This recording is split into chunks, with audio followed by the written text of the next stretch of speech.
नमस्कार साथियों, कैसे हो आप सब लोग? बढ़िया। इको सर्वे के इस सेशन में आज अपने चौथा चैप्टर स्टार्ट करने जा रहे हैं। इससे पहले आपने 3 चैप्टर पढ़ लिए थे, तीनों का आशा करते हैं कि अच्छे से रिवाइज भी कर लिया और याद भी कर लिया। नेक्स्ट अपना आज चौथा चैप्टर है औद्योगिक विकास का, इंडस्ट्रियल डेवलपमेंट का।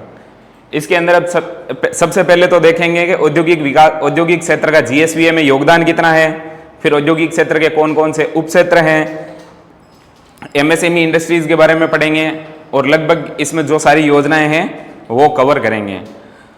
तो नेक्स्ट सेशन शुरू कर रहे हैं।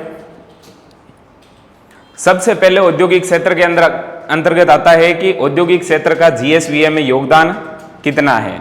तो सबसे पहले आंकड़ों के हिसाब से जीएसवीए में योगदान देखते हैं तो स्थिर कीमतों पे कितना है, 2.33 लाख करोड़, 2.33 लाख करोड़। और प्रचलित कीमतों पे कितना है, 4.03 लाख करोड़। ये सारे डाटा आपने पहले चैप्टर के अंदर देख लिए थे, अब इनके चैप्टर वाइज वापस रिवाइज हो रहा है, आपने याद किए होंगे। तो एक बार वापस देखो, जीएसवीए में योगदान कितना है, 2.33 लाख करोड़ स्थिर कीमतों पे। प्रचलित कीमतों पे कितना है, 4.03 लाख करोड़। 2.33 लाख स्थिर कीमतों पे, प्रचलित कीमतों पे 4.03 लाख करोड़। अब देखते हैं औद्योगिक सेक्टर, इंडस्ट्रियल सेक्टर के अंदर वृद्धि दर कितनी रही, वृद्धि दर कितनी है। तो स्थिर कीमतों पे वृद्धि कितनी है, 12.43%। 12.43% औद्योगिक विकास की वृद्धि रही है पिछले वर्ष की तुलना में स्थिर कीमतों पे। प्रचलित कीमतों पे ये वृद्धि कितनी है, 15.06%। 15.06%। परसेंटेज के हिसाब से योगदान देखें तो इंडस्ट्रियल सेक्टर का स्थिर कीमतों पे क्या योगदान है, 29.84%।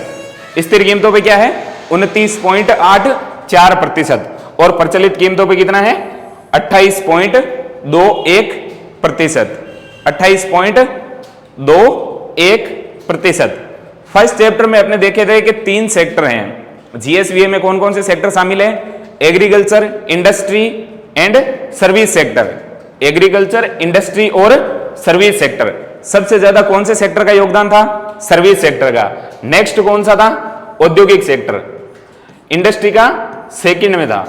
राजस्थान के अंदर जीएसडीपी में योगदान देखते हैं तो इंडस्ट्रियल सेक्टर सेकंड पोजीशन पे है। इंडस्ट्रियल सेक्टर कौन सी पोजीशन पे है, सेकंड पोजीशन पे है। तो योगदान स्थिर कीमतों पे कितना है, 29.84%। 29.84%। और प्रचलित कीमतों पे कितना है, 28.21%। ये तो हुआ जीएसवीए में इंडस्ट्रियल सेक्टर का योगदान। नेक्स्ट देखेंगे औद्योगिक विकास या फिर इंडस्ट्रियल सेक्टर के कौन कौन से सब सेक्टर हैं, कौन कौन से उप क्षेत्र हैं। तो ये भी याद रखने हैं। पहले सबसे पहले तो नाम याद रखने हैं कि कौन कौन से उप क्षेत्र है। कौन कौन से उप क्षेत्र है, नाम देखो देखें। सबसे पहले कौन सा है, विनिर्माण। सेकंड है निर्माण। तीसरा है विद्युत गैस जलापूर्ति एवं अन्य उपयोगी वस्तुएं। और चौथा है खनन एवं उत्खनन। ये 4 इंडस्ट्रियल सेक्टर के उप क्षेत्र हैं, सब सेक्टर हैं। तो अब इसका योगदान क्या है उप क्षेत्रों का और वृद्धि दर क्या रही है। तो सबसे ज्यादा योगदान किसका है, विनिर्माण क्षेत्र का। कितना है, 42.27%। कितना है, 42.27%। और सर्वाधिक वृद्धि दर भी किसकी है, विनिर्माण क्षेत्र की। कितनी है वृद्धि दर, 19.57%। 19.57%। औद्योगिक विकास के अंदर, औद्योगिक क्षेत्रों के अंदर सबसे ज्यादा वृद्धि दर किसकी है, विनिर्माण की। और सर्वाधिक योगदान देने वाला कौन सा सब सेक्टर है, वो भी है विनिर्माण। सर्वाधिक वृद्धि दर भी विनिर्माण की, सर्वाधिक योगदान भी विनिर्माण का। सेकंड नंबर पे आता है निर्माण। तो निर्माण का योगदान कितना है, 35.26%। निर्माण का योगदान कितना है, 35.26%। और वृद्धि क्या है, 3.47%। निर्माण सेक्टर का वृद्धि दर कितनी है, 3.47%। थर्ड पे अपना आता है विद्युत गैस, जलापूर्ति एवं अन्य उपयोगी वस्तुएं। इनका योगदान कितना है? 10.48%। और वृद्धि दर क्या है? 10.02%। नेक्स्ट एंड लास्ट है खनन एवं उपखनन क्षेत्र। खनन क्षेत्र का योगदान देखा जाए तो लगभग कितना है? 12%, 11.99%, जो लगभग 12%। और वृद्धि दर देखी जाए तो 5.41%, 5.41%। अभी तक क्या देखा? औद्योगिक क्षेत्र के उप क्षेत्र। सबसे पहले तो याद रखने वाले नाम ही है। सबसे पहले नाम कौन कौन से हैं? विनिर्माण, निर्माण, विद्युत गैस, जलापूर्ति एवं अन्य उपयोगी वस्तुएं, और चौथा है खनन एवं उपखनन सेक्टर। फिर ये सारे डाटा याद ना करो तो भी सबसे पहले वाले के तो याद होने चाहिए। विनिर्माण का कितना है योगदान? 42.27%। और वृद्धि दर कितनी है? 19.57%। विनिर्माण इंपॉर्टेंट क्यों हो जाता है? कि विनिर्माण की औद्योगिक विकास या फिर औद्योगिक क्षेत्र के अंदर विनिर्माण सब सेक्टर है जिसकी वृद्धि दर भी सर्वाधिक है और योगदान भी सर्वाधिक है। तो अब इनका क्रम देखते हैं, योगदान के हिसाब से क्रम देखते हैं। तो सबसे पहला आपको पता है ये कौन सा है? विनिर्माण। क्रम याद रखने हैं। सबसे पहले योगदान देखते हैं तो कौन से सेक्टर का है? विनिर्माण का। दूसरे नंबर निर्माण का। तीसरे नंबर खनन एवं उत्खनन है, सॉरी, खनन एवं उत्खनन का। तीसरा नंबर कौन सा है? खनन एवं उत्खनन का। और लास्ट कौन सा है? विद्युत गैस एवं जलापूर्ति। विद्युत गैस एवं जलापूर्ति। योगदान के हिसाब से क्रम देखे तो कौन सा हुआ? विनिर्माण, निर्माण, खनन एवं उपखनन और विद्युत गैस एवं जलापूर्ति। योगदान के हिसाब से कौन सा हुआ? विनिर्माण, निर्माण, खनन एवं उपखनन, विद्युत गैस और जलापूर्ति। अब योगदान याद कर लिया तो वृद्धि दर पता ही आपको कि सबसे ज्यादा है विनिर्माण की। सबसे ज्यादा वृद्धि दर किसकी है? विनिर्माण की। फिर इसके अंदर इतने ही चेंजेस करना है कि निर्माण को उठा के ले जाओ लास्ट में। वृद्धि दर के हिसाब से निर्माण आएगा सबसे लास्ट में, और जो योगदान के अंदर विद्युत गैस एवं जलापूर्ति वाला जो सेक्टर था उसको उठा के ले आओ निर्माण की जगह पे। उसको उठा के ले आओ निर्माण की जगह पे, सेकंड पोजीशन पे। कौन सी पोजीशन पे? सेकंड पोजीशन पे। तो वृद्धि दर सबसे ज्यादा कौन से सेक्टर की हुई? विनिर्माण की। सेकंड विद्युत गैस एवं जलापूर्ति की। थर्ड है खनन एवं उपखनन की। और फोर्थ है निर्माण की। फोर्थ है निर्माण की। यह था उप क्षेत्रों का योगदान और उप क्षेत्रों की वृद्धि दर। नेक्स्ट चलते हैं। नेक्स्ट आता है औद्योगिक उत्पाद सूचकांक, IIP, औद्योगिक उत्पाद सूचकांक। इसके अंदर याद रखने वाली सबसे और इंपॉर्टेंट बात यही है कि IIP का आधार वर्ष क्या है? IIP का आधार वर्ष क्या है? 2011-12। IIP का आधार वर्ष क्या है? 2011-12। और औद्योगिक विकास के हेतु ये कौन सा सूचकांक है? मुख्य सूचकांक है। औद्योगिक विकास हेतु मुख्य सूचकांक कौन सा है? औद्योगिक उत्पाद सूचकांक। अब ये जारी कैसे किया जाता है? तो मासिक रूप से जारी किया जाता है। हर महीने इसके डाटा जारी किए जाते हैं। और जारी कौन करता है? CSO। कौन सी संस्था जारी करती है? CSO। फिर IIP के अंदर मोस्ट इंपोर्टेंट बात, सबसे पहले आधार वर्ष, फिर जारी कौन करता है? CSO, मासिक रूप से जारी करता है। और इसके 3 उप क्षेत्र हैं। 3 उप क्षेत्र हैं। कौन कौन से? विनिर्माण, खनन और विद्युत। कौन कौन से उप क्षेत्र हैं? विनिर्माण, खनन और विद्युत। ये याद रखने हैं, 2-3 बार एग्जामों में पूछा गया है, जिसके अंदर ऑप्शन में चौथा ऑप्शन हमेशा यही रहा है। चौथा ऑप्शन क्या रहा है? निर्माण। याद रखना है कि IIP के उप क्षेत्र में निर्माण इसका उप क्षेत्र नहीं है। निर्माण सेक्टर इसका उप क्षेत्र नहीं है। तो IIP में कौन से उप क्षेत्र हुए? विनिर्माण, खनन और विद्युत। 3 उप क्षेत्र हैं। कौन कौन से? विनिर्माण, खनन और विद्युत। नेक्स्ट चलते हैं कि 2023-24 में IIP सामान्य सूचकांक कितना रहा था? 153.77। क्या रहा था? 153.77। डाटा याद ना करो तो भी कोई बात नहीं है, लेकिन जो इंपोर्टेंट बात है वो है आधार वर्ष। सबसे पहले आईआईपी का आधार वर्ष क्या है? 2011-12। नेक्स्ट है औद्योगिक विकास का ये मुख्य सूचकांक है। नेक्स्ट आता है कि ये मासिक रूप से जारी किया जाता है। आईआईपी मासिक रूप से जारी किया जाता है और जारी कौन करता है? सीएसओ।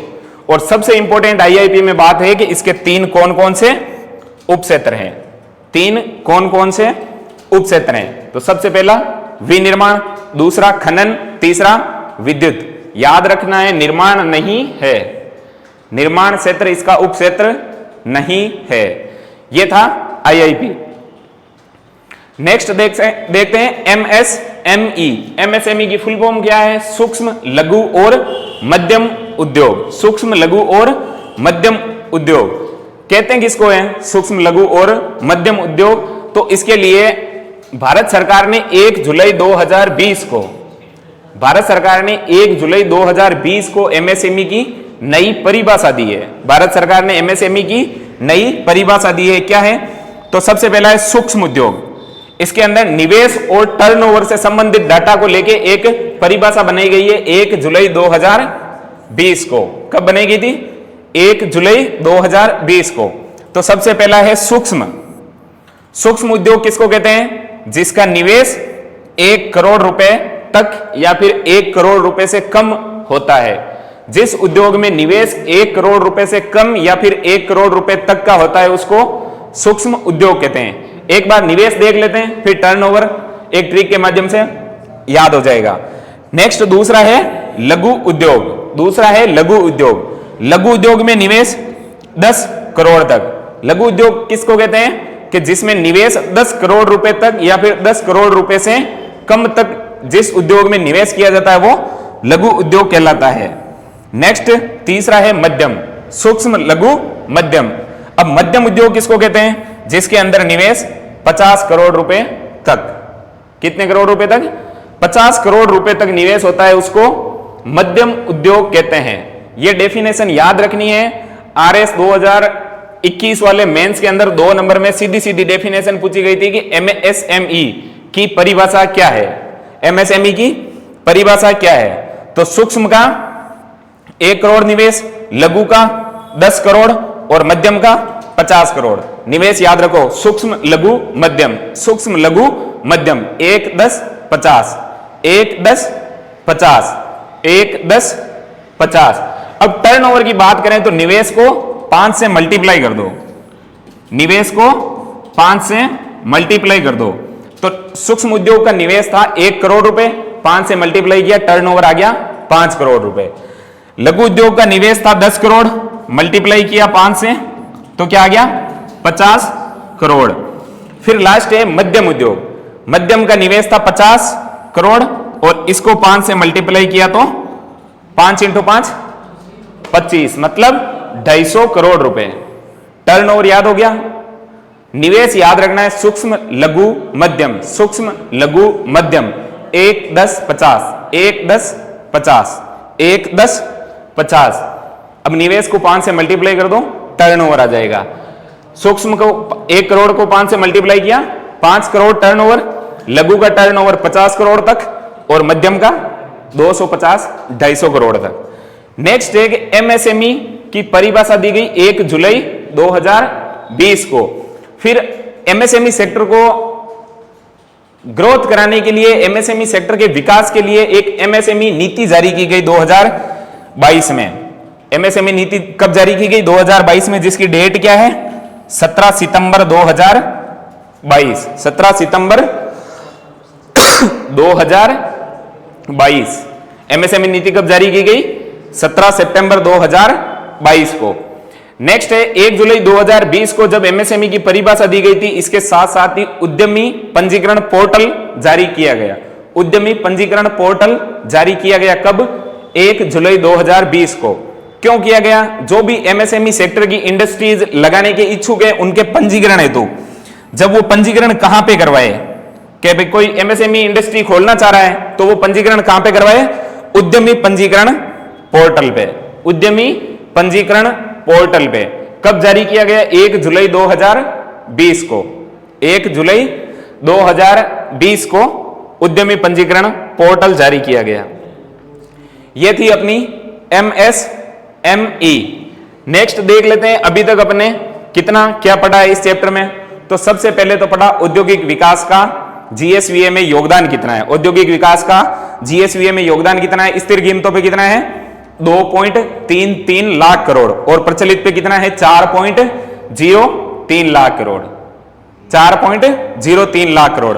नेक्स्ट देखते हैं कि औद्योगिक विकास की या फिर इंडस्ट्रियल सेक्टर की GSVA में वृद्धि कितनी है पिछले साल की तुलना में। तो स्थिर कीमतों पे कितनी है 12.43%। स्थिर कीमतों पे कितनी है 12.43% और प्रचलित कीमतों पे कितनी है 15.06%, 15.06%। फिर देखते हैं योगदान परसेंटेज के अकॉर्डिंग।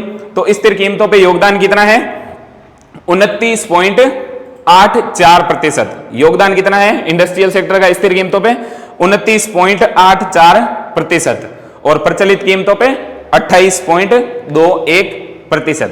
GSDP के अंदर योगदान में इंडस्ट्रियल सेक्टर का दूसरा स्थान है, फर्स्ट है सर्विस सेक्टर।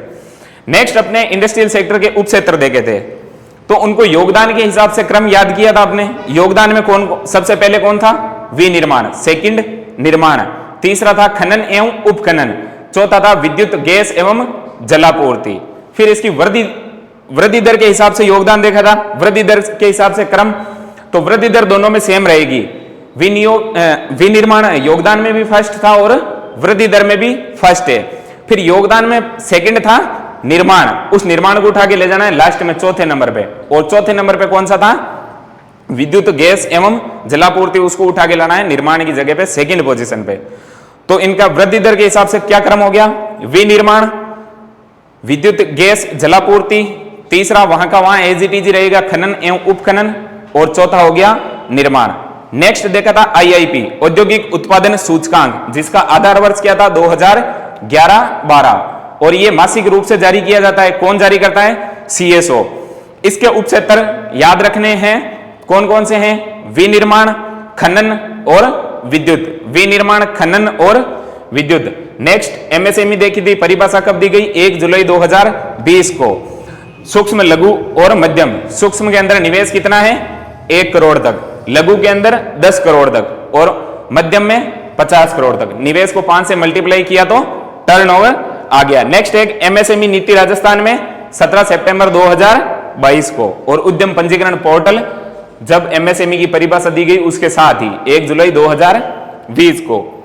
ये अभी तक पढ़ा। नेक्स्ट देखते हैं योजना है मुख्यमंत्री लघु उद्योग प्रोत्साहन योजना।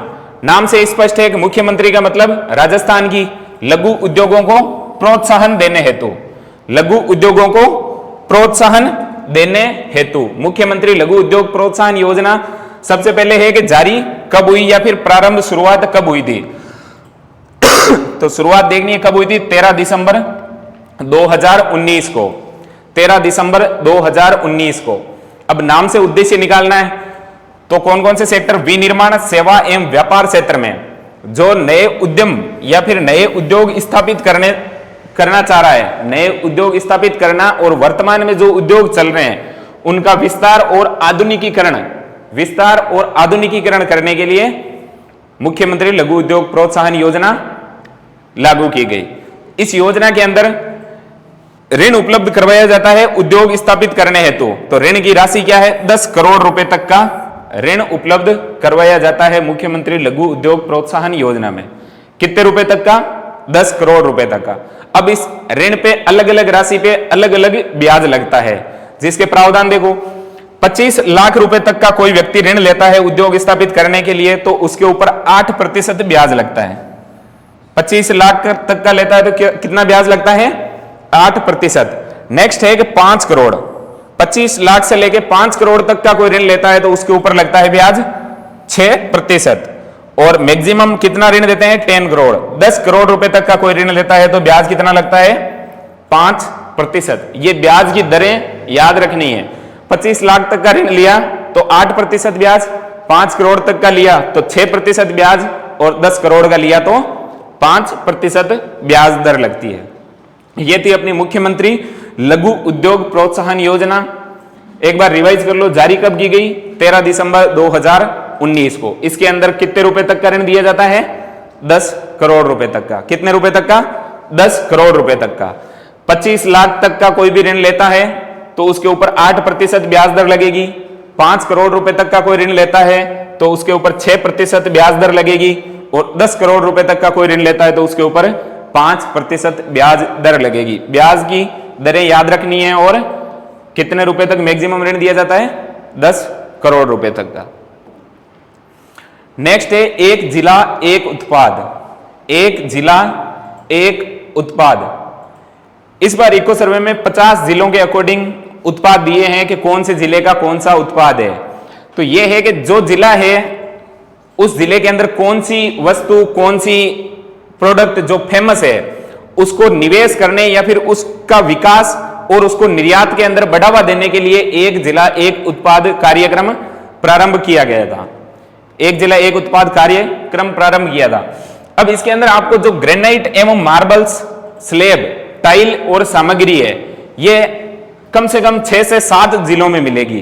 तो इसको याद कैसे रखना है कि जहां जहां पे भी ग्रेनाइट, मार्बल, स्लेब आती है, टाइल्स और सामग्री है, तो ये कौन कौन से जिले होंगे? जहां पे पहाड़ी एरिया, जहां पे पत्थरों का है काम चल रहा है, वहां पे ग्रेनाइट, मार्बल, स्लेब, टाइल और सामग्री आती है। फिर नेक्स्ट है कि इसको याद कैसे किया जाए? तो लगभग आपको याद ऐसे हो जाएंगे कि जिस जिले की जो वस्तु फेमस है उसी को एक जिला एक उत्पाद की कैटेगरी दे दी गई उस जिले में। तो सबसे पहले शुरुआत करते हैं, कौन सा जिला है? अजमेर। अजमेर कहां पे? चारों ओर पहाड़ियों से घिरा हुआ है, तो इसका एक उत्पाद कौन सा हो गया? ग्रेनाइट, मार्बल, स्लेब्स, टाइल और सामग्री। ग्रेनाइट, मार्बल, स्लेब्स, टाइल और सामग्री। नेक्स्ट है अलवर। तो अलवर में सबसे ज्यादा इंडस्ट्रीज राजस्थान के अंदर अलवर में है। और कौन सी इंडस्ट्रीज है? Automobile industries. कौन सी इंडस्ट्रीज है? Automobile industries. तो अलवर के अंदर सबसे पहली वस्तु कौन सी हुई?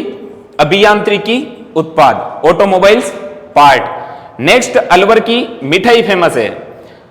मिठाई में क्या फेमस है? मावा और मिल्क केक। मावा और मिल्क केक। आप लोगों के कोई दोस्त हैं अलवर के तो उनसे लगभग आपने सुना होगा मिल्क केक और मावा के बारे में कि यहाँ की बहुत फेमस मिठाई है। तो अलवर का क्या क्या हो गया? सबसे पहला तो है यहाँ पे ऑटोमोबाइल इंडस्ट्री ज्यादा है, इसलिए ऑटोमोबाइल पार्ट्स। नेक्स्ट मिठाई कौन सी है? अलवर का मावा और milk cake. Milk cake Rajasthan में सर्वाधिक फेमस अलवर का ही है। नेक्स्ट नया जिला है अनूपगढ़।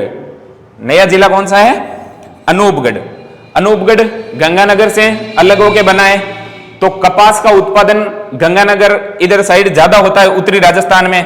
तो यहां पे कॉटन की बॉल्स तैयार की जाती है। अनूपगढ़ में कॉटन की बॉल्स तैयार की जाती है।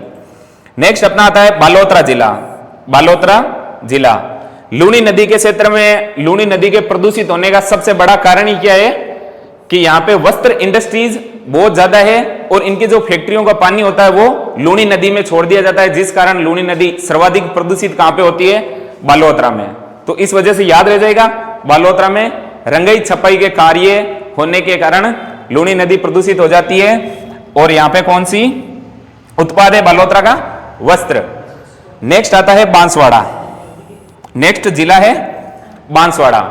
इसके अंदर ये वापस आ गया कि बांसवाड़ा में भी पहाड़ी एरिया है, तो ग्रेनाइट, मार्बल, स्लेब्स और टाइल सामग्री बांसवाड़ा में है। ये लगभग कॉमन है कम से कम 7-8 जिलों में। तो बांसवाड़ा में दूसरी चीज याद रखना योग्य है कि सिंथेटिक यार्न और फैब्रिक। सिंथेटिक यार्न और फैब्रिक बांसवाड़ा में क्या है? सिंथेटिक यार्न और फैब्रिक। नेक्स्ट आता है अपना बारां। नेक्स्ट आता है बारां। तो बारां कहां पड़ता है? बारां है झालावाड़ से जस्ट ऊपर हाड़ौती प्रदेश में। और यहां पे सोयाबीन सर्वाधिक होता है। बारां जिले में नहीं, हाड़ौती क्षेत्र में। तो सोयाबीन सर्वाधिक होता है, तो कृषि उत्पाद तैयार किए जाते हैं कौन सी फसल के? सोयाबीन के बारां में। नेक्स्ट आता है बाड़मेर। नेक्स्ट आता है बाड़मेर। बालोतरा में तो थी वस्त्र इंडस्ट्रीज या फिर वस्त्र। बाड़मेर की क्या क्या फेमस है? सबसे पहले तो है कसीदाकारी। क्या है? कसीदाकारी। और सेकंड है ब्लॉक प्रिंटिंग वस्तुएं। ब्लॉक प्रिंटिंग वस्तुएं। ब्लॉक प्रिंटिंग वस्तुएं क्या होती है कि एक लकड़ी का ठप्पा बना लिया जाता है जिसके ऊपर अलग अलग आकृति के प्रिंट तैयार किए जाते हैं और उसी ठप्पे से कपड़े, उस ठप्पे को कलर में डुबा के कपड़ों पे लगाया जाता है, वो ब्लॉक प्रिंटिंग कहलाता है। तो बाड़मेर में कौन कौन से हैं? कसीदाकारी, ब्लॉक प्रिंटिंग वस्तुएं। ये 7 जिले हो गए। नेक्स्ट देखो 8वां है ब्यावर। 8वां है ब्यावर। अब ब्यावर कौन से जिले से अलग होके बना था? लगभग अजमेर से, लगभग अजमेर से। अजमेर में ये खनिज आपने देखे ही होंगे, जब खनिज पढ़े होंगे तब पढ़े होंगे क्वार्ट्ज और फेल्सपार खनिज कहां पे है? अजमेर में। क्वार्ट्ज और फेल्सपार कहां है? अजमेर में। ब्यावर के अंदर क्वार्ट्ज और फेल्सपार से पाउडर तैयार किया जाता है। वो एक जिला एक उत्पाद की श्रेणी में ब्यावर में कौन सा शामिल किया है? क्वार्ट्ज और फेल्सपार से पाउडर बनाना। नेक्स्ट है भरतपुर। नेक्स्ट है भरतपुर। भरतपुर का खाद्य तेल सर्वाधिक फेमस है। भरतपुर का खाद्य तेल सर्वाधिक फेमस है। आई थिंक शायद वीर बालक ब्रांड, कुछ ऐसा 1-2 ब्रांड भी है यहाँ के खाद्य तेल के, वो भरतपुर के फेमस हैं। कृषि और प्रसंस्करण उत्पाद के अंदर खाद्य तेल एवं शहद कहां का है? भरतपुर का। नेक्स्ट आता है Bhilwara, textile city. Bhilwara textile city, वस्त्र नगरी भीलवाड़ा। तो इसका वस्त्र ही एक उत्पाद के रूप में ले लिया। नेक्स्ट अपना आता है बीकानेर। नेक्स्ट आता है बीकानेर, नाम से ही फेमस है, बीकानेरी नमकीन। ऑल ओवर राजस्थान में ही नहीं, ऑल ओवर इंडिया में फेमस है बीकाजी भुजिया। तो बीकानेर का सबसे पहला कौन सा उत्पाद है? बीकानेरी नमकीन। नेक्स्ट यहां पे क्या है? ऊनी कारपेट यार्न। ऊन से कारपेट बनाने का यार्न है, ऊनी कारपेट यार्न। फिर क्या है? बीकानेर में सिरेमिक, मतलब चीनी मिट्टी के उत्पाद, सिरेमिक उत्पाद। बीकानेर में 3 चीजें हैं, कौन कौन सी? बीकानेरी नमकीन, ऊनी कारपेट यार्न और सिरेमिक उत्पाद। नेक्स्ट जिला आता है अपने बूंदी। नेक्स्ट जिला आता है बूंदी। बूंदी का याद रख लो कि छोटा सा होता है चावल, और चावल के जितना ही नाम है बूंदी का। तो चावल, बूंदी के चावल, चावल के जैसा, चावल की बूंद के समान बूंदी, चावल के बूंद की समान बूंदी, चावल की जितना ही बूंदी। नेक्स्ट आता है वापस चित्तौड़गढ़। चित्तौड़गढ़ भी पहाड़ी एरिया में शामिल है। तो ग्रेनाइट, मार्बल स्लेब और टाइल्स, ग्रेनाइट, मार्बल स्लेब और टाइल। नेक्स्ट जिला आता है अपना चूरू। नेक्स्ट जिला है चूरू। चूरू के लकड़ी के उत्पाद तैयार किए जाते हैं। कास्ट के उत्पाद पूरे राजस्थान में चूरू के फेमस हैं। कास्ट लकड़ी के उत्पाद पूरे राजस्थान में चूरू के फेमस हैं। नेक्स्ट 15वां जिला है दौसा। नेक्स्ट कौन सा है? दौसा। दरिया कहां की फेमस है? दरी, गलीचे। दौसा में पढ़े हुए हैं आपने राजस्थान जीके के अंदर, गलीचे, दरी, दौसा के फेमस हैं। और पत्थर से निर्मित उत्पाद, पत्थर से निर्मित उत्पाद कहां के हैं? दौसा के। नेक्स्ट देखते हैं डीडवाना, कुचामन। डीडवाना, कुचामन नागौर से अलग होकर बना है। और इसी जिले के अंदर क्या पड़ा है? मकराना। क्या पड़ता है? मकराना। और मकराना किसके लिए फेमस है? मकराना अपने सफेद संगमरमर के लिए फेमस है। तो मकराना का मार्बल और ग्रेनाइट, मकराना का मार्बल और ग्रेनाइट। मकराना कहां पड़ता है? डीडवाना, कुचामन जिले के अंदर। तो मकराना का मार्बल और ग्रेनाइट। नेक्स्ट आता है डीग, भरतपुर वाला, जो भरतपुर से अलग हुआ है डीग। तो डीग के पत्थर संबंधी उत्पाद, डीग के पत्थर संबंधी उत्पाद। नेक्स्ट देखो धौलपुर। नेक्स्ट है धौलपुर। यहां से रेड स्टोन निकलता है, लाल पत्थर। तो स्टोन टाइल्स और स्लेब, स्टोन टाइल्स और स्लेब। सेकंड है यहां पे दूध से स्किम्ड मिल्क पाउडर बनाया जाता है। दूध से पाउडर तैयार किया जाता है धौलपुर में। दूध से पाउडर तैयार किया जाता है धौलपुर में, स्किम्ड मिल्क पाउडर। नेक्स्ट अपना है दूधू, छोटा सा है दूधू। तो दूधू अपने जयपुर से अलग होके बना है। तो जयपुर की पहले ब्लू पोट्री जो थी तो वो अब चली गई दूधू के पास। दूधू का क्या हो गया? Blue pottery. क्योंकि जो ब्लू पोट्री का कार्य होता है वो दूधू जिले का क्षेत्र है, उसी एरिया के अंडर पड़ता था। और अब दूधू जयपुर से अलग हो गया है, तो उस हिसाब से ब्लू पोट्री दूधू के पास चली गई। नेक्स्ट आ गया डूंगरपुर, ग्रेनाइट, मार्बल, स्लेब्स और टाइल। ग्रेनाइट, मार्बल, स्लेब्स और टाइल। डूंगरपुर में भी यही है, बांसवाड़ा में भी यही है। नेक्स्ट आता है गंगापुर सिटी। गंगापुर सिटी, सवाई माधोपुर के अंदर आपने गंगापुर सिटी अभी तो गंगापुर सिटी अलग जिला बन गया है, लेकिन इससे पहले ये सवाई माधोपुर में पड़ती थी। तो सुना होगा कि यहाँ के खीर मोहन सर्वाधिक फेमस हैं, खीर मोहन सर्वाधिक फेमस हैं। राजस्थान में कहीं कोई सी भी मिठाई की दुकान देख लें, मिठाई की दुकान पे अगर खीर मोहन मिलेंगे तो गंगापुर या सवाई माधोपुर जरूर लिखा हुआ होगा कि वहां की फेमस मिठाई कौन सी है, खीर मोहन। तो गंगापुर सिटी की खीर मोहन। नेक्स्ट है हनुमानगढ़। हनुमानगढ़ है, हनुमानगढ़। हनुमानगढ़ के अंदर क्या है, कृषि उत्पाद। कौन कौन से कृषि उत्पाद, चावल और कपास से बने हुए कृषि उत्पाद हनुमानगढ़ में है। चावल और कपास से बने हुए कृषि उत्पाद हनुमानगढ़ में है। अब नेक्स्ट है जयपुर। जयपुर से दूधू अलग होके ब्लू पोट्री तो खुद ले गया। अब जयपुर के पास क्या बचा है, जयपुर के पास बचा है James and jewellery. James and jewellery का सेज भी कहां पे है, जयपुर में है। नेक्स्ट बचा है गारमेंट, फर्नीचर, खिलौने एवं अभियांत्रिकी वस्तुएं। अब अभियांत्रिकी वस्तुएं यहां पे क्यों दिया है, क्योंकि जयपुर के अंदर भी 2-3 सेज बने हुए हैं, महिंद्रा वर्ल्ड सिटी जैसे, जो ऑटोमोबाइल्स पार्ट भी बनाते हैं। तो अभियांत्रिकी सेज, अभियांत्रिकी वस्तुएं भी जयपुर में है, खिलौने, फर्नीचर और गारमेंट्स। अब जयपुर राजस्थान की राजधानी रह गया, तो यहां से सर्विस का एक्सपोर्ट होता है। सर्विस का मतलब सेवाएं, डॉक्टर्स, इंजीनियर्स, जो भी विभिन्न प्रकार की सेवाएं हैं वहां से जयपुर से एक्सपोर्ट होती है। तो ये थी जयपुर की। नेक्स्ट देखो जयपुर ग्रामीण। जयपुर ग्रामीण के अंदर क्या रह गया, ब्लॉक प्रिंटिंग वस्तुएं और कृषि उपकरण। ब्लॉक प्रिंटिंग वस्तुएं और कृषि उपकरण। नेक्स्ट जिला आता है 25वां अपने जैसलमेर। नेक्स्ट है जैसलमेर। जैसलमेर के किले का नाम क्या है, सबने जीके में पढ़ा हुआ है, किले का नाम क्या है, स्वर्णगिरी। स्वर्णगिरी, स्वर्ण क्यों कहते हैं, क्योंकि वो पीले पत्थरों से निर्मित है। पीले पत्थरों से निर्मित है, तो जैसलमेर का पीला मार्बल। पीला मार्बल कहां का है, जैसलमेर का। जैसलमेर के किले को क्या कहते हैं, स्वर्ण गिरी, स्वर्ण गिरी। नेक्स्ट आता है जालोर। ग्रेनाइट सिटी कहते हैं जालोर को। ग्रेनाइट स्लेब एवं टाइल्स, ग्रेनाइट स्लेब्स एवं टाइल। और जालोर की सर्वाधिक फेमस क्या है, मोजड़ी जूतियां। मोजड़ी जूतियां। घर में दादाजी से पूछ लेना कि जूतियां कहां की फेमस है, तो वो सीधा नाम लेंगे, जालोर की मोजड़ियां फेमस है। जालोर की मोजड़ियां फेमस है। नेक्स्ट है झालावाड़ के संतरा। झालावाड़ के संतरा। उसके बाद आता है झुंझुनू। नेक्स्ट 28वां जिला कौन सा है, झुंझुनू। झुंझुनू के कास्ट हस्तकला प्रोडक्ट, लकड़ी से बने हुए हाथ के उत्पाद, कास्ट हस्तकला प्रोडक्ट, जैसे कि क्रिकेट के बैट वगैरह हैं, जो भी फर्नीचर है हाथ से बने हुए क्रिकेट के बैट, जैसे क्रिकेट से सामग्री या फिर खेलों के जो भी प्रोडक्ट हाथ से बनते हैं वो झुंझुनू में तैयार किए जाते हैं। फिर नेक्स्ट है जोधपुर।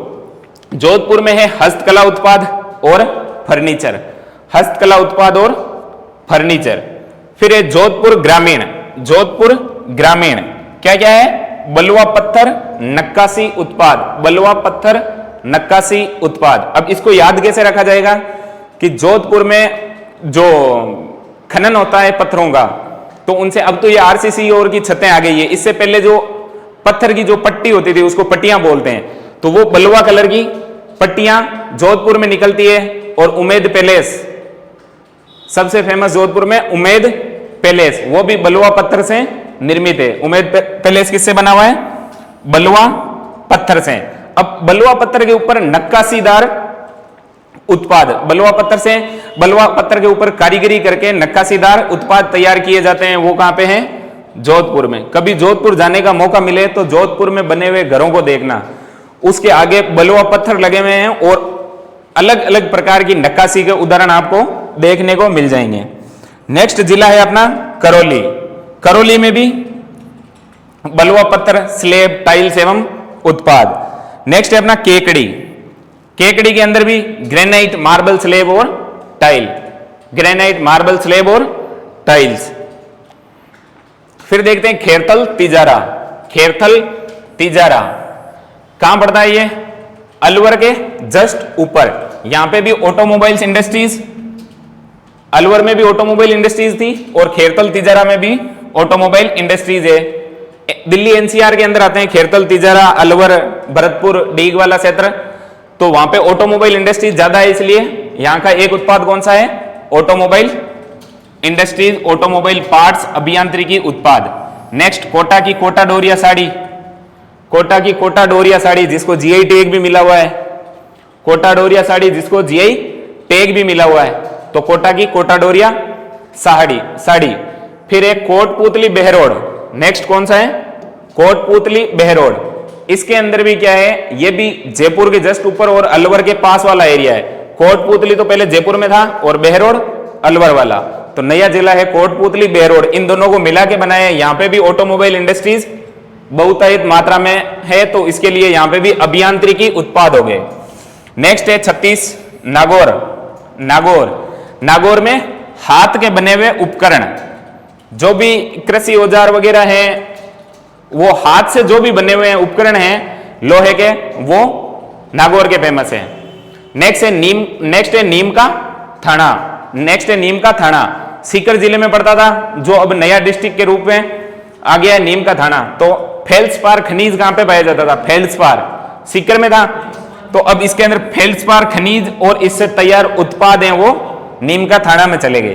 पाली के अंदर सोजत है, तो सोजत की तो मेहंदी सबको पता है कि सोजत में ही मेहंदी प्रसिद्ध है, तो पाली का मेहंदी। अब फलोदी के अंदर नमक, जिलों से नमक तैयार किया जाता है, और सोनामुखी उत्पाद, सोनामुखी पौधे के उत्पाद है, सोनामुखी उत्पाद और नमक। प्रतापगढ़ का नाम लेते ही आपके दिमाग में थेवागला अपने आप आ जाती है, थेवागला प्रतापगढ़, इतनी पढ़ चुके हैं, इतनी बार क्वेश्चन पूछा हुआ है कि थेवागला कहां की फेमस है? प्रतापगढ़। थेवागला कहां की फेमस है? प्रतापगढ़। नेक्स्ट राजसमंद है, सीधा टेराकोटा नाम आते ही राजसमंद दिमाग में आता है, राजसमंद का नाम आते ही टेराकोटा, तो सबसे पहला टेराकोटा। फिर है ग्रेनाइट, मार्बल, स्लेब्स और टाइल, ये थे 41 जिले। नेक्स्ट आता है 42वां सलूम्बर, 42वां सलूम्बर, ये भी पहाड़ी या पठारी क्षेत्र में शामिल है, उदयपुर से अलग होकर बना हुआ है, तो इसमें भी मार्बल, स्लेब और टाइल्स।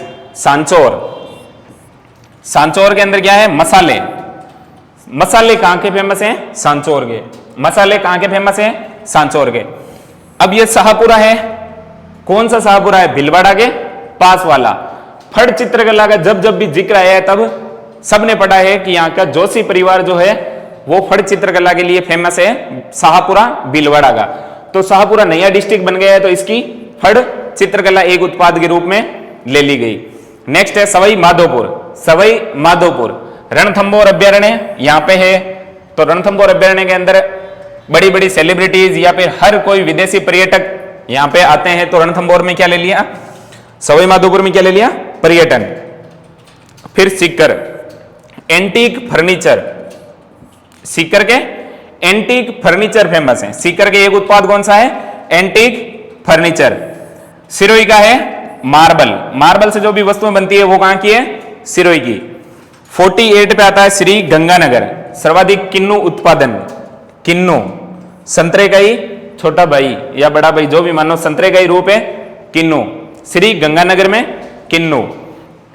टोंक में है स्लेट या स्टोन की टाइल, टोंक में क्या है? स्लेट या स्टोन की टाइल्स। और लास्ट जिला बचता है उदयपुर, उदयपुर में भी क्या है? ग्रेनाइट, मार्बल, स्लैब्स और टाइल्स। उदयपुर में भी वही है, सलूम्बर में भी यही है। तो ये थी अपनी एक जिला एक उत्पाद से संबंधित इंडेक्स। नेक्स्ट देखेंगे इसके अंदर कि निर्यात, राजस्थान से कौन कौन सी वस्तुओं का निर्यात होता है, कौन सी वस्तुएं शीर्ष में है और उन शीर्ष वस्तुओं का योगदान कितना है, और ओवरऑल राजस्थान का निर्यात कितना है? 83,704.24 करोड़। ये सबसे पहली लाइन ही इंपॉर्टेंट है कि राजस्थान से ओवरऑल कितना निर्यात होता है। तो पिछले साल कितना निर्यात हुआ है? 83,704.24 करोड़। 2-4 पॉइंट वाले को याद ना रखो तो भी राउंड फिगर में 83,704 करोड़ याद रखने हैं। टोटल निर्यात कितना है? 83,704 करोड़। अब राजस्थान के अंदर शीर्ष जो 5 वस्तुएं हैं निर्यात होने वाली, जो टॉप 5 वस्तुएं हैं, उनका टोटल निर्यात जो 83,704 करोड़ का है, उसके अंदर 65% से भी अधिक का योगदान है। मतलब ओवरऑल जो निर्यात हो रहा है उसका 65% से भी अधिक इन 5 वस्तुओं का निर्यात हो रहा है। लगभग 65% से भी अधिक निर्यात इन 5 वस्तुओं को हो रहा है। तो इनको क्रम से याद करना है, क्रम से याद करना है। सबसे पहले कौन सा है? अभियांत्रिकी, इंजीनियरिंग गुड्स, अभियांत्रिकी इंजीनियरिंग गुड्स। नेक्स्ट है जवाहरात एवं आभूषण, ज्वेलरी एवं आभूषण। नेक्स्ट है धातु, मेटल्स। उसके बाद है कपड़ा, टेक्सटाइल, और 5वां है हस्तशिल्प, हस्तशिल्प। ये डाटा याद नहीं करो तो भी कोई दिक्कत नहीं, लेकिन एक ट्रिक के हिसाब से याद करवा देता हूं। इंजीनियरिंग गुड्स का शॉर्ट में ले लो ई, ज्वेलरी का शॉर्ट में ले लो जे। नेक्स्ट जो है सबके किचन में पड़ा हुआ है उसका नाम चेंज करना है। क्या है किचन में मसाले कौन से यूज में लेते हैं? MDH, MDH। तो डी को हटा के क्या करना है? T, MTH, MTH। सबसे पहला ई का इंजीनियरिंग गुड्स, जे का ज्वेलरी मतलब जवाहरात एवं आभूषण, सेकंड पोजीशन पे ज्वेलरी। थर्ड पे है धातु मतलब मेटल्स, एम का मतलब मेटल्स। फोर्थ पे है टेक्सटाइल मतलब कपड़ा, टेक्सटाइल का मतलब कपड़ा, किस पे है? फोर्थ पे। और नेक्स्ट एच का मतलब हैंडीक्राफ्ट्स मतलब हस्तशिल्प। ये ट्रिक से ही याद होगा, और ट्रिक याद रखनी है क्या है? EJMTH, EJMTH। Engineering goods, jewellery, metal, textile और handicraft. Engineering goods, jewellery, metal, textile और handicrafts. Engineering goods, jewellery, metal, textile और हैंडीक्राफ्ट्स। ये 5 वस्तुएं क्रम से याद होनी चाहिए। एग्जाम्स में क्वेश्चन आता है कि शीर्ष निर्यात होने वाली 5 वस्तुएं निम्न में से है, और उनका क्रम दे दिया जाता है। उस क्रम से याद रखोगे तो इस ट्रिक के माध्यम से ही याद होगा आपको कि EJMTH, engineering goods, jewellery, M का मेटल, टी का टेक्सटाइल, एच का हैंडीक्राफ्ट्स। तो एक बार वापस देख लो, राजस्थान में टोटल निर्यात कितना है? 83,704 करोड़। और जो शीर्ष 5 वस्तुएं कौन सी है? EJMTH। इनका योगदान क्या है? 65% से भी अधिक योगदान है। नेक्स्ट है कि निर्यात प्रोत्साहन प्रक्रिया। निर्यात प्रोत्साहन प्रक्रिया दस्तावेजीकरण पर प्रशिक्षण दिया जा रहा है राजस्थान गवर्नमेंट के द्वारा। और यह प्रशिक्षण कब से स्टार्ट है? 2012 से। डेट इतनी इंपॉर्टेंट नहीं है, लेकिन इसका उद्देश्य क्या है वो याद रखना है।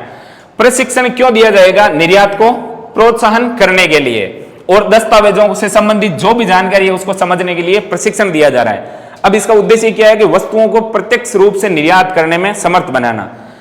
जो भी उद्यमी कोई भी वस्तु तैयार करता है वो स्वयं अपने स्तर पे प्रोडक्ट्स को डायरेक्ट सेल कर सके, या फिर जो भी इन्वेस्टर है सेल करने परचेज करने के इच्छुक हैं उनसे डायरेक्ट मिल सके।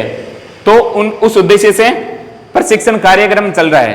तो इसके अंदर सबसे इंपॉर्टेंट बात क्या है कि बिचौलियों से छुटकारा पाना। डायरेक्ट जो उत्पाद तैयार कर रहा है वो ही डायरेक्ट सेल करे, बिचौलियों के माध्यम से छुटकारा मिले, बिचौलिए दलालों के माध्यम से छुटकारा मिले, ये इसका उद्देश्य है। नेक्स्ट है, अब ये प्रशिक्षण प्रदान कौन करता है? प्रशिक्षण प्रदान कौन करता है? राजस्थान निर्यात संवर्धन परिषद, REPC, राजस्थान निर्यात संवर्धन परिषद। प्रशिक्षण कार्यक्रम कौन देता है? राजस्थान निर्यात संवर्धन परिषद। इसकी स्थापना कब हुई? 8 नवंबर 2019 को। यह प्रशिक्षण देने के लिए 8 नवंबर 2019 को REPC की स्थापना हुई, राजस्थान निर्यात संवर्धन परिषद, राजस्थान निर्यात संवर्धन परिषद। कब से कार्यक्रम चालू है? 2012 से। उद्देश्य क्या है? बिचौलियों से छुटकारा पाना। जो स्वयं के द्वारा जो उत्पादित वस्तु है उसको डायरेक्ट सेल करने के लिए उनको सिखाना, प्रशिक्षण देना। कार्यक्रम ये कौन चला रहा है या फिर प्रशिक्षण कौन दे रहा है? राजस्थान निर्यात संवर्धन परिषद। नेक्स्ट है, अंतरराष्ट्रीय विदेशी व्यापार मेलों में भाग लेने पर प्रतिपूर्ति योजना। कोई भी अपना उत्पाद तैयार करते हैं या फिर कोई भी एंटीक चीज या भी कुछ भी निर्यात के योग्य वस्तु तैयार करते हैं और विदेशों में जो व्यापार मेले लगते हैं उसके अंदर राजस्थान से कोई जाता है तो राजस्थान सरकार ने एक प्रतिपूर्ति योजना चलाई है। प्रतिपूर्ति योजना किस लिए? अंतरराष्ट्रीय विदेशी व्यापार मेलों में भाग लेने पर। कब से चालू है? ये 2012-13 से। 2012-13 से। तो इस बार इसकी अवधि को बढ़ाया है। अवधि को क्या किया है 31 मार्च 2025 तक, 31 मार्च 2025 तक। यह शायद पहले 31 मार्च 2024 तक थी, जिसकी अवधि को बढ़ा के 31 मार्च 2025 कर दिया। इसलिए ये डेट याद रखनी है कि अंतर्राष्ट्रीय विदेशी व्यापार मेलों में भाग लेने पर जो प्रतिपूर्ति योजना है उसकी अवधि को बढ़ा के 31 मार्च 2025 कर दिया। और इसकी क्रियान्वयन एजेंसी भी कौन सी है? REPC, REPC, Rajasthan export promotion council, Rajasthan export promotion council, Rajasthan निर्यात संवर्धन परिषद। नेक्स्ट है उद्योग एवं वाणिज्य विभाग, उद्योग एवं वाणिज्य विभाग। ये जो क्वेश्चन है सबसे पहला वेरी इंपॉर्टेंट है, ये पहली दोनों लाइन है कि राजस्थान के अंदर जिला उद्योग एवं वाणिज्य केंद्र कितने हैं? 36, और उप केंद्र कितने हैं? 8। ये भी 2016 या फिर 2018 वाले RS प्री में पूछा हुआ है क्वेश्चन कि जिला उद्योग केंद्र कितने हैं? 36, और उप केंद्र कितने हैं? 8। जिला उद्योग केंद्र कितने हैं? 36, और उप केंद्र कितने हैं? 8। याद रखने हैं राजस्थान जिला एवं वाणिज्य केंद्र कितने हैं? 36, उप केंद्र कितने हैं? 8। नेक्स्ट है जो भी इनसे संबंधित विवाद होता है उन विवाद के निवारण हेतु एक समिति बनाई हुई है जिसकी अध्यक्षता कौन करते हैं? राज्य स्तर पे तो मुख्य सचिव CS करता है, और जिला स्तर पे जिला कलेक्टर, जिला स्तर पे जिला कलेक्टर। राज्य स्तर पे कौन करेगा? मुख्य सचिव, जिला स्तर पे जिला कलेक्टर। नेक्स्ट है राजस्थान में सूक्ष्म एवं लघु उद्योग सुविधा परिषदें बनी हुई है, सूक्ष्म एवं लघु उद्योगों के लिए सुविधा परिषदें बनी हुई है, वो कितनी है? 14। कितनी है? 14, 14। तो एक बार देखो उद्योग एवं वाणिज्य केंद्र कितने हैं? जिला उद्योग एवं वाणिज्य केंद्र 36, कितने हैं? 36, और उप केंद्र कितने हैं? 8। उप केंद्र कितने बने हुए हैं? 8। विवाद निवारण तंत्र समिति बनी है, अध्यक्षता राज्य स्तर पे कौन करता है? मुख्य सचिव, जिला स्तर पे कौन करता है? जिला कलेक्टर। फिर सूक्ष्म एवं लघु उद्योग सुविधा परिषदें कितनी बनी हुई है? 14। नेक्स्ट इससे संबंधित उद्योग एवं वाणिज्य विभाग से संबंधित जो भी कार्यक्रम एवं योजनाएं हैं वो देखते हैं। पहला कौन सा है? औद्योगिक उद्यमिता ज्ञापन, औद्योगिक उद्यमिता ज्ञापन क्यों चलाया जा रहा है? बृहद उद्योग मतलब बड़े उद्योगों की स्थापना हेतु औद्योगिक उद्यमिता ज्ञापन, बृहद उद्योगों की स्थापना हेतु।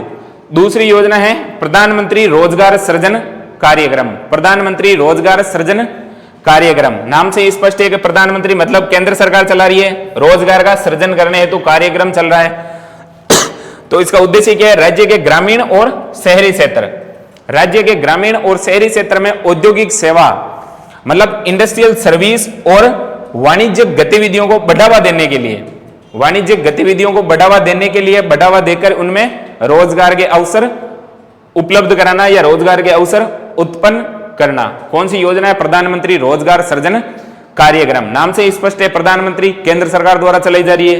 रोजगार का सृजन करना कहां पे करना? जिला और ग्रामीण और शहरी क्षेत्रों में, ग्रामीण और शहरी क्षेत्रों में। अब रोजगार का सृजन कौन से सेक्टर में करना? इंडस्ट्रियल सेवा, इंडस्ट्रियल सर्विसेज एंड वाणिज्यिक गतिविधियों को बढ़ावा देकर इसके अंदर रोजगार के अवसर उत्पन्न करना या रोजगार के अवसर उपलब्ध करवाना। नेक्स्ट योजना है, इंपॉर्टेंट योजना है मुख्यमंत्री लघु वाणिज्यिक वाहन स्वरोजगार योजना। एक बार तो नाम से ही पोस्टमार्टम किया करो योजना का, लगभग नाम देख के उसको खोला करो, नाम को तोड़ा करो पूरा कि क्या हो सकता है इस योजना में। लगभग उसका उद्देश्य नाम से ही आ जाएगा। मुख्यमंत्री मतलब चला कौन रहा है? राजस्थान सरकार। लघु का मतलब छोटा, वाणिज्यिक मतलब व्यापार करने के लिए, वाहन का मतलब कोई भी वाहन, स्वरोजगार योजना मतलब वाहन लेके खुद का रोजगार चलाना। तो राजस्थान सरकार के द्वारा मुख्यमंत्री लघु वाणिज्यिक वाहन स्वरोजगार योजना चलाई जा रही है। कब से? 11 अक्टूबर 2022 से। कब से चलाई जा रही है? 11 अक्टूबर 2022 से। अब इसका उद्देश्य याद रखना है, उद्देश्य में सबसे इंपॉर्टेंट याद यही रखना है कि इसका आयु वर्ग क्या है। आयु वर्ग क्या है? 18 से 45 आयु वर्ग के जो भी आवेदक हैं रोजगार के अवसर उनको उपलब्ध करवाने के लिए क्या किया जाता है? वाहन मतलब वाहन दिया जाता है जिसके ऊपर कुछ छूट दी जाती है, वो अभी देखेंगे। तो वाहन एज ग्रुप क्या है? 18 से 45 आयु वर्ग। याद रखना है 18 से 45, 18 से 45 आयु वर्ग। कौन सा एज ग्रुप है? 18 से 45 आयु वर्ग। अब इसमें प्रावधान क्या है कि 15 लाख तक रुपए, 15 लाख रुपए तक का कोई भी आप वाहन लेते हो, मतलब वाहन कौन सा लोगे? व्यापार करना है आपको, कोई लग्जरी गाड़ी लेके घूमना है नहीं, तो वाहन के अंदर क्या क्या आएगा, कोई पिकअप ले ली, लोडिंग टेम्पू ले लिया, जो भी कुछ ले लिया वो उसको वाणिज्यिक वाहन होना चाहिए, व्यापार में यूज लेना चाहिए। तो 15 लाख रुपए तक के वाणिज्यिक वाहन की खरीद पे उस वाहन की जो ऑन रोड कीमत होती है, वाहन की ऑन रोड कीमत का 10% या फिर अधिकतम 60,000 रुपए गवर्नमेंट देती है। 60,000 रुपए गवर्नमेंट देती है। कोई गाड़ी खरीदी आपने 15 लाख रुपए तक की, तो उसके ऊपर 10% या फिर 60,000 रुपए, इन दोनों में से जो भी कम होगा, 15 लाख का 10% या फिर 60,000 रुपए जो भी कम होगा वो अनुदान दिया जाएगा। नेक्स्ट है अनुदान देगा कौन, तो राज्य सरकार देगी। राज्य सरकार और समकक्ष अनुदान संबंधित वाहन निर्माता जो कंपनी है, वाहन निर्माता कंपनी जब अनुदान देगी तो उसकी प्रतिपूर्ति कौन करेगी, राज्य सरकार। अगर टाटा से आपने कोई सा भी व्हीकल लिया है, पिकअप ली है, कुछ भी लिया है, लोडिंग टेम्पो, अगर वाहन निर्माता कंपनी दे रही है आपको 10% या 60,000 की छूट आपको दे रही है, तो उसको वापस पेमेंट कौन करेगी, राज्य सरकार। कौन सी योजना थी, मुख्यमंत्री लघु वाणिज्यिक वाहन स्वरोजगार योजना। डेट क्या है इसकी, 11 अक्टूबर 2022। उद्देश्य क्या है, 18 से 45 वर्ष के जो भी युवक, जो भी आदमी वाहन लेके अपना रोजगार सुनिश्चित कर रहा है तो उसको छूट दी जाएगी 15 लाख रुपए तक की कोई भी गाड़ी लेने पे, उस गाड़ी की ऑन रोड कीमत का 10% या 60,000 रुपए। स्टेटमेंट वाले क्वेश्चन में यह भी पूछ सकता है कि यह अनुदान कौन दे रहा है, तो राज्य सरकार तथा समकक्ष वाहन निर्माता कंपनी। नेक्स्ट योजना है डॉक्टर भीमराव अंबेडकर राजस्थान दलित आदिवासी उद्यम प्रोत्साहन योजना। वापस वही काम करना है, योजना को पोस्टमार्टम करो। राजस्थान दलित आदिवासी उद्यम प्रोत्साहन मतलब जो भी आदिवासी एरिया है, दलित वर्ग के जो भी लोग हैं, उनको उद्यम प्रोत्साहन मतलब नए उद्योग लगाने के लिए प्रोत्साहित करने के लिए कौन सी योजना चलाई जा रही है, डॉक्टर भीमराव अंबेडकर राजस्थान दलित आदिवासी उद्यम प्रोत्साहन योजना। यह कब से लागू की गई, अधिसूचित कब से की गई, तो इसकी डेट क्या है, 8 सितंबर 2022। उद्देश्य अभी निकाला ही था, राज्य के गैर कृषि क्षेत्र, इंपोर्टेंट वर्ड क्या है, गैर कृषि क्षेत्र। गैर कृषि क्षेत्र मतलब कि कृषि सेक्टर के अंदर नहीं, गैर कृषि क्षेत्र के विकास में SC ST अनुसूचित जाति अनुसूचित जनजाति वर्ग की भागीदारी सुनिश्चित करने के लिए डॉक्टर भीमराव अंबेडकर राजस्थान दलित आदिवासी उद्यम प्रोत्साहन योजना चलाई जा रही है। कब से, 8 सितंबर 2022 से। गैर कृषि क्षेत्रों के विकास में SC ST अनुसूचित जाति अनुसूचित जनजाति की भागीदारी बढ़ाने के लिए, भागीदारी सुनिश्चित करने के लिए। अब इसके अंदर प्रावधान क्या है, प्रावधान क्या है, 10 करोड़ तक का ऋण दिया जाता है। इसमें भी ऋण कितना दिया जाता है, मैक्सिमम 10 करोड़ तक का। तो 25 लाख से कम का ऋण लोगे आप तो ब्याज दर क्या लगेगी, 9%। 25 लाख से कम का लोगे तब तक 9%। 25 लाख से लेके अगर आप 5 करोड़ रुपए तक का ऋण ले रहे हो तो ब्याज दर लगेगी 7%। 25 लाख से लेके 5 करोड़ तक का ऋण ले रहे हो तो ब्याज दर लगेगी 7%। और 5 करोड़ से लेके 10 करोड़ तक का ऋण ले रहे हो तो आप ब्याज दर लगेगी 6% ब्याज अनुदान। तो क्या है, 25 लाख से कम के ऋण पर 9% ब्याज अनुदान, 25 लाख से 5 करोड़ तक के 7% ब्याज अनुदान, 5 करोड़ से 10 करोड़ तक के ऋण पे 6% ब्याज अनुदान। अब यह है कि कोई भी व्यक्ति ऋण लेके स्टार्टअप जैसा कोई भी उद्यम या फिर उद्योग छोटा शुरू कर सकता है। तो इसके अंदर जो भी परियोजना लागत होगी उसका 25%, जो भी आप काम स्टार्ट करोगे, छोटा मोटा उद्योग शुरू करोगे, उसका 25% या फिर 25 लाख रुपए, इन दोनों में से जो भी कम होगा उसकी मार्जिन मनी अनुदान राशि भी दे होगी। कोई भी SC ST वर्ग का गैर कृषि कार्य क्षेत्र में उद्योग स्टार्टअप कोई भी स्टार्ट करना चाह रहा है तो उसको परियोजना में जितनी लागत आएगी उसका 25% या फिर 25 लाख, इन दोनों में से जो भी कम होगा उसकी मार्जिन मनी गवर्नमेंट के द्वारा उपलब्ध करवाई जाएगी। ये योजना थी डॉक्टर भीमराव अंबेडकर राजस्थान दलित आदिवासी उद्यम प्रोत्साहन योजना। कब शुरू की गई, 8 सितंबर 2022 को। उद्देश्य देख लिया, गैर कृषि कार्यों में SC ST वर्ग की भागीदारी सुनिश्चित करना। प्रावधान था 25 लाख से कम पर 25 लाख से कम के ऋण पर 9% ब्याज अनुदान, 25 लाख से 5 करोड़ पे 7% और 5 करोड़ से 10 करोड़ पे 6%। 9 7 6 9 7 6 9 7 6। ऐसी ही एक योजना अभी तक पहले आपने पढ़ी थी, मुख्यमंत्री लघु उद्योग प्रोत्साहन योजना।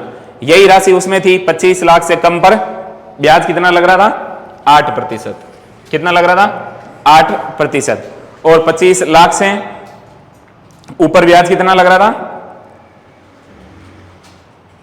6%। और इसके बाद 5%। कितना लग रहा था? 5% लग रहा था 10 करोड़ तक, 5 करोड़ तक 6%, और 25 लाख से कम पे ऋण पर 8% ब्याज अनुदान दिया जाता था। और इसके अंदर 1% एक्स्ट्रा ब्याज अनुदान है। क्यों? क्योंकि दलित आदिवासी उद्यम प्रोत्साहन SC/ST वर्ग की भागीदारी सुनिश्चित करने के लिए। नेक्स्ट योजना है राजस्थान निवेश प्रोत्साहन योजना, रिप्स 2022। रिप्स 2022, इससे पहले रिप्स 2019 संचालित थी, और रिप्स 2019 का एज इट इज क्वेश्चन आया हुआ है RS मेंस 2021 के अंदर। क्या पूछा था? रिप्स 2019 की विशेषताएं लिखो, 5 मार्क्स का क्वेश्चन आया था। क्या आया था? 5 मार्क्स का as it is RS mains में क्वेश्चन आया था, रिप्स 2019 के बारे में लिखो, रिप्स 2019 के बारे में। तो उसी रिप्स 2019 को और अधिक व्यापक बनाने के लिए रिप्स 2019 के अंदर जो जो विशेषताएं प्रावधान थी उनको और अधिक बढ़ावा देते हुए निवेश को प्रोत्साहन, मतलब कोई भी प्रोडक्ट निवेश करना चाह रहे हैं तो निवेश को प्रोत्साहन करने के लिए रिप्स 2022 स्कीम लाई गई। डेट याद रखनी है, कब लाई गई? 7 अक्टूबर 2022 को। 7 अक्टूबर 2022 को कौन सी योजना लाई गई? रिप्स राजस्थान निवेश प्रोत्साहन योजना, Rajasthan investment promotion scheme, Rajasthan investment promotion scheme, Rajasthan निवेश प्रोत्साहन योजना कब लाई गई? 7 अक्टूबर 2022 को। इंपॉर्टेंट योजना है, इसकी एक एक विशेषता पे ध्यान देना। राजस्थान में तीव्र स्थायी संतुलित औद्योगिक विकास के लिए, राजस्थान में तीव्र तेज गति से स्थायी, मतलब कोई इंडस्ट्री खोली 10-15 दिन या फिर साल भर में बंद कर दी, ऐसे नहीं, स्थायी सुचारू रूप से चलने और संतुलित औद्योगिक विकास को बढ़ावा देने के लिए कौन सी योजना लाई गई? रिप्स 2022। कौन सी योजना के स्थान पे? रिप्स 2019 के स्थान पे। अब इसका मुख्य उद्देश्य क्या है? मुख्य उद्देश्य ये ऐसे वन लाइनर क्वेश्चन में तो इससे क्वेश्चन नहीं बनता, लेकिन स्टेटमेंट वाले क्वेश्चन में इससे उद्देश्य से क्वेश्चन पूछा जा सकता है। उद्देश्य क्या है कि विनिर्माण और सर्विस सेक्टर के अंदर 15% की वार्षिक वृद्धि दर से विकास हो। कितने प्रतिशत की वृद्धि दर से? 15% की। कौन कौन से सेक्टर में? विनिर्माण और सर्विस सेक्टर के अंदर 15% की वार्षिक दर से विकास हो। नेक्स्ट क्या है? संतुलित और समावेशी क्षेत्रीय विकास, संतुलित और समावेशी क्षेत्रीय विकास को बढ़ावा दिया। नेक्स्ट क्या है कि वर्ष 2027 तक 10 लाख व्यक्तियों को रोजगार के अवसर उपलब्ध करवाना, या फिर 10 लाख रोजगार अवसरों का सृजन करना किसका उद्देश्य है? रिप्स 2022 का। नेक्स्ट है हरित हाइड्रोजन, वैकल्पिक ऊर्जा, चिकित्सा उपकरण जैसे नवीन क्षेत्रों को प्रोत्साहन दिया जाएगा। हरित हाइड्रोजन, वैकल्पिक ऊर्जा और चिकित्सा उपकरण जैसे जो भी नवीन क्षेत्र होंगे उनको विशेष प्रोत्साहन या फिर अतिरिक्त प्रोत्साहन दिया जाएगा। नेक्स्ट है इस योजना के अंदर पर्यावरण का भी संरक्षण, पर्यावरण संरक्षण को भी मद्देनजर रखा जाएगा। पर्यावरण संरक्षण प्रयास जो भी चलेंगे उनको प्रोत्साहित किया जाएगा। नेक्स्ट है इस योजना के प्रावधान क्या है? तो इस योजना में सबसे पहले है कि 8 प्राइमरी सीरीज बनी हुई है, 8 प्राथमिक श्रेणियां बनी हुई है, उनके कस्टमाइज्ड परिलाभ दिए जाएंगे। 8 श्रेणियां कौन कौन सी है? तो सबसे पहली विनिर्माण, service, sunrise sector, MSME sector, startup, logistic park, भंडारण एवं तापमान नियंत्रण आपूर्ति श्रृंखला, अनुसंधान विकास और परीक्षण प्रयोगशालाएं और अक्षय ऊर्जा संयंत्र। अक्षय ऊर्जा संयंत्र। सनराइज सेक्टर किसको कहते हैं? जो भी कोई इंडस्ट्रीज या फिर उद्योग स्थापित होता है तो उसकी संभावना ऐसे होती है कि जैसे सनराइज होता है जल्दी जल्दी, तो जल्दी वो विकसित हो जाए। कोई भी इंडस्ट्रीज जब स्थापित की जाए तो जो भी जल्दी जल्दी विकसित हो जाए वो सनराइजर सेक्टर के अंडर आती है। 8 प्राथमिक श्रेणियां कौन कौन सी है? विनिर्माण सेवाएं, sunrise sector, MSME, startup, logistic park, भंडारण, तापमान नियंत्रण, आपूर्ति श्रृंखला, अनुसंधान एवं विकास और परीक्षण प्रयोगशालाएं, और नेक्स्ट है अक्षय ऊर्जा संयंत्र स्थापित किए जाएंगे। फिर इसके अंदर दिए हुए हैं कि एक्स्ट्रा लाभ किस किस को मिलेगा। इनके लिए तो कस्टमाइज परिलाभ था। एक्स्ट्रा लाभ मिलेगा थ्रस्ट सेक्टर को, सनराइज सेक्टर को, जो भी पिछड़े क्षेत्र होंगे उनको, अनुसूचित जाति और जनजाति के लोगों को, और जो महिलाएं उद्यमी होगी, कोई भी महिला अपने नाम से उद्योग स्टार्ट करना चाह रही है तो उसके लिए अतिरिक्त परिलाभ दिया जाएगा। कौन कौन सी कैटेगरी को अतिरिक्त परिलाभ दिया जाएगा? थ्रस्ट सेक्टर, सनराइज सेक्टर, पिछड़े हुए क्षेत्रों को, अनुसूचित जाति एवं जनजाति वर्ग को, और महिला उद्यमियों को। नेक्स्ट है कि एमएसएमई के लिए जो भी अन्य परिलाभ दिए जाएंगे उसके अतिरिक्त इसमें ब्याज अनुदान का भी प्रावधान है। फिर मानक पैकेज के लिए एक योग्यता मानदंड निर्धारित किया गया है, वो है विनिर्माण और सर्विस सेक्टर। विनिर्माण और सर्विस सेक्टर के अंदर 3 प्रकार के परियोजनाएं हैं। 3 प्रकार की कौन कौन सी परियोजनाएं हैं? वृहद, मेगा और अल्ट्रा परियोजनाएं। किसके अंदर? विनिर्माण और सर्विस सेक्टर में वृहद, मेगा और अल्ट्रा जो परियोजनाएं हैं उनके लिए 50 करोड़ रुपए तक, कितने रुपए तक? 50 करोड़ रुपए से अधिक के निवेश पर उनको प्रोत्साहन पैकेज दिया जाएगा। कौन से सेक्टर में? विनिर्माण सेक्टर और सर्विस सेक्टर के अंदर 3 प्रकार की परियोजनाएं हैं, वृहद, मेगा और अल्ट्रा परियोजनाएं। उसमें अगर 50 करोड़ से अधिक का आप निवेश करते हो तो उसके लिए प्रोत्साहन पैकेज दे है।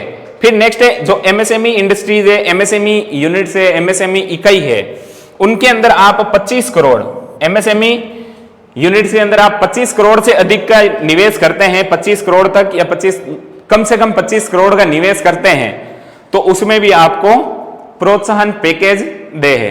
तो सबसे पहला प्रोत्साहन पैकेज किसके लिए? विनिर्माण और सर्विस सेक्टर में वृहद, मेगा और अल्ट्रा परियोजना में जो 50 करोड़ से अधिक का निवेश करेगा उनके लिए, और एमएसएमई यूनिट्स के अंदर 25 करोड़ से अधिक का जो इन्वेस्टमेंट करेगा उनके लिए। फिर एक इसके अंदर परिसंपत्ति निर्माण प्रोत्साहन दिया जाएगा। परिसंपत्ति निर्माण, जो भी निवेश करने वाला है वो अगर यहां पे परिसंपत्तियों का निर्माण करता है, औद्योगिक क्षेत्र में परिसंपत्तियों का निर्माण करता है तो उसको निवेश के अंदर सब्सिडी, निवेश के अंदर जो सब्सिडी है वो दी जाएगी, जिसके तहत जो SGST स्टेट की जो जीएसटी लगती है उसकी प्रतिपूर्ति होगी। निवेश सब्सिडी में जो स्टेट की जीएसटी लगती है उसकी प्रतिपूर्ति होगी, अथवा पूंजी का अनुदान भी दिया जाएगा, या फिर टर्नओवर लिंक्ड इंसेंटिव TLI बनता है उस TLI में चयन किया जाएगा। जो TLI बनता है उसमें चयन किया जाएगा। क्या है? जो निवेश करके और परिसंपत्तियों में जो निवेश करेगा उसके लिए निवेश सब्सिडी मतलब SGST की प्रतिपूर्ति होगी, और पूंजी अनुदान तथा TLI में चयन करने का विकल्प भी उपलब्ध है। नेक्स्ट है कि रिप्स 2022 के अंदर विशेष प्रोत्साहन किस किस को है? रोजगार सृजन पर अतिरिक्त परिलाभ दिया जाएगा। हरित प्रोत्साहन का मतलब है पर्यावरण संरक्षण से हरित प्रोत्साहन है। फिर एक क्लस्टर प्रोत्साहन, समूह गुच्छों में, क्लस्टर का मतलब समूह या गुच्छा होता है, तो समूह में जो भी निवेश करेगा उसके लिए, थर्मल इंजीनियरिंग के लिए, प्रशिक्षण और कौशल के लिए विशेष प्रोत्साहन है। अब सबसे इंपॉर्टेंट यह है कि रिप्स 2022 के अंदर छूट क्या है, तो सबसे ये याद रखना है एज इट इज, विद्युत शुल्क, मंडी शुल्क और भूमि कर। 3 टैक्स कौन कौन से हैं? इलेक्ट्रिसिटी टैक्स, मंडी शुल्क, भूमि कर के अंदर 7 वर्षों हेतु कितनी छूट है? 100%। 7 वर्षों हेतु 100% की छूट है। कौन कौन से क्षेत्र में? विद्युत शुल्क में, मंडी शुल्क में और भूमि कर में। यहां राजस्थान में निवेश करके कोई भी बाहरी इंडस्ट्री निवेश करके इंडस्ट्री स्थापित करते हैं तो उनको विद्युत शुल्क, मंडी शुल्क और भूमि कर में 7 वर्षों हेतु 100% की छूट है। फिर नेक्स्ट है छूट का दूसरा प्रकार, उसमें स्टाम्प ड्यूटी और रूपांतरण शुल्क। स्टाम्प ड्यूटी और रूपांतरण शुल्क में